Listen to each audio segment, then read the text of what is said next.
Hai Sobatpedia, apa kabar?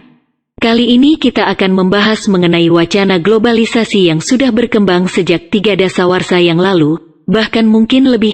Kita tahu bahwa globalisasi merupakan sebuah fenomena yang kompleks, dan dampak yang ditimbulkan menyentuh ke dalam hampir semua aspek kehidupan manusia, sehingga suatu definisi tunggal barangkali tidak akan mampu menggambarkan fenomena yang sangat kompleks ini.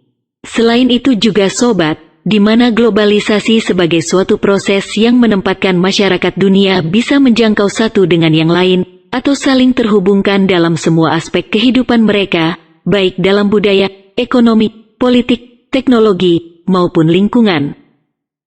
Tapi sebelum lanjut, jangan lupa untuk klik subscribe dan aktifkan lonceng notifikasimu, agar bersama kita terus berbagi pengetahuan menarik lainnya. Baiklah, tanpa berlama-lama lagi mari kita mulai ulasannya. Globalisasi sebagai sebuah proses pengintegrasian dunia dan meleburnya batas-batas teritorial maupun kedaulatan negara, telah membawa dampak perubahan yang sangat signifikan di seluruh negara di dunia, baik secara kultural, politik, institusional, maupun ekonomi.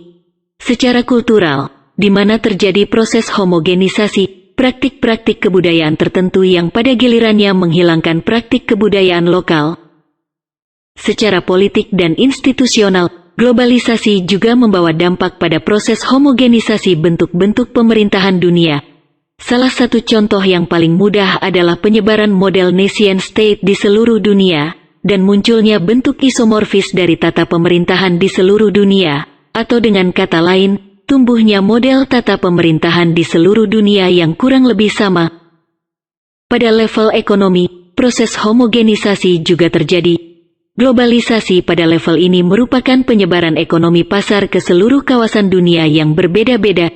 Joseph Stiglitz, seorang pemenang Nobel Ekonomi dan mantan Dewan Penasehat Ekonomi Bank Dunia, mengeluarkan kecaman tajam kepada Bank Dunia, WTO, dan khususnya IMF, karena peran mereka bukannya memperbaiki, tapi malah memperburuk krisis ekonomi global. Di antara kritik tersebut, Stiglitz mengecam IMF karena menyamaratakan pendekatan one size fits all yang tidak mempertimbangkan perbedaan nasional.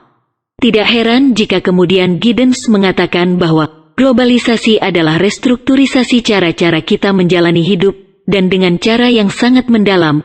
Ia berasal dari Barat, membawa jejak kekuasaan ekonomi dan politik Amerika. Proses homogenisasi yang dibawa oleh globalisasi ini telah membawa perubahan ekonomi yang sangat signifikan di negara-negara yang dahulunya bukan negara demokratis dan menutup diri dari globalisasi.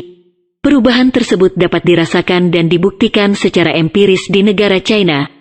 China yang pada masa Mao Zedong merupakan negara sosialis yang menutup diri dari arus besar ekonomi dunia, kini perekonomiannya semakin terintegrasi dengan ekonomi dunia. Bahkan China sekarang telah menjadi salah satu kekuatan ekonomi baru dunia selain India. Hal ini dibuktikan, salah satunya dengan meningkatnya Gross Domestic Product, GDP, China pada tahun 2010, yang mencapai angka 1.337 triliun dolar, jauh lebih besar daripada GDP Jepang yang hanya mencapai 1.288 triliun dolar. Di samping itu, apabila pemerintah China dapat mempertahankan angka tersebut, maka bukan hal yang mustahil perekonomian China akan mampu menggeser perekonomian Amerika Serikat dan menjadi negara yang memiliki perekonomian terbesar di dunia pada tahun 2027. Proses pertumbuhan ekonomi di China rupanya mengambil jalannya sendiri, tidak dilakukan secara gegabah meniru sepenuhnya model kapitalisme Barat. Negara tetap memegang kendali secara solid, tetapi ruang gerak masyarakat untuk berusaha justru didorong dengan kebijakan desentralisasi daerah. Individu dan masyarakat didorong untuk mengembangkan perekonomian rakyat. Industri-industri besar di daerah pusat kota dikontrol untuk merambat secara perlahan sehingga konflik yang terjadi antara industri makro yang berada di pusat-pusat kota dengan industri mikro yang berada di daerah pedesaan bisa diminimalisir. Mesin produktivitas China saat ini adalah buruh yang murah, inovasi, dan menggeliatnya kapitalisme dengan pangsa pasar yang sangat besar.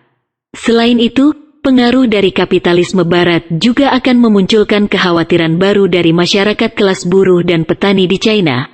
Pada awalnya kapitalisme barat telah menjadi momok yang cukup menakutkan. Misalnya dengan masuknya para pemilik modal asing ke wilayah-wilayah industri China, maka apakah hak-hak istimewa yang selama ini diberikan kepada kaum buruh oleh pemerintah China akan lenyap? Hal ini dikarenakan adanya privatisasi industri-industri di China oleh para pemilik modal, dalam hal ini perusahaan-perusahaan asing. Adanya privatisasi itu kemudian akan berakibat pada pemutusan sepihak terkait masalah upah, jaminan kesejahteraan, dan kontrak antara pemilik modal dan kaum buruh di China. Meluasnya pengaruh kapitalisme barat akibat dari adanya globalisasi membuat pemerintah China berupaya untuk memanfaatkan fenomena ini menjadi sebuah senjata yang sangat ampuh dalam sistem perekonomian China. Selain pertumbuhan kelas menengah hasil dibukanya keran perekonomian China, menguatnya masyarakat sipil di China juga dipengaruhi oleh terbukanya akses informasi hasil dari perkembangan teknologi. Peristiwa di lapangan Tiananmen pada tahun 1989 menunjukkan bahwa mahasiswa di China telah menjadi kritis terhadap pemerintah China karena terbukanya akses informasi bagi mereka. Di samping itu, ditutupnya layanan Google Mail oleh pemerintah China beberapa waktu yang lalu juga menunjukkan kekhawatiran pemerintah China atas penguasaan industri elektronik dan informatika yang dapat menjatuhkan produk-produk media China, sehingga menyebabkan layanan mail dan jejaring sosial di China menjadi kurang populer dan tidak dipandang sebelah mata oleh rakyat China.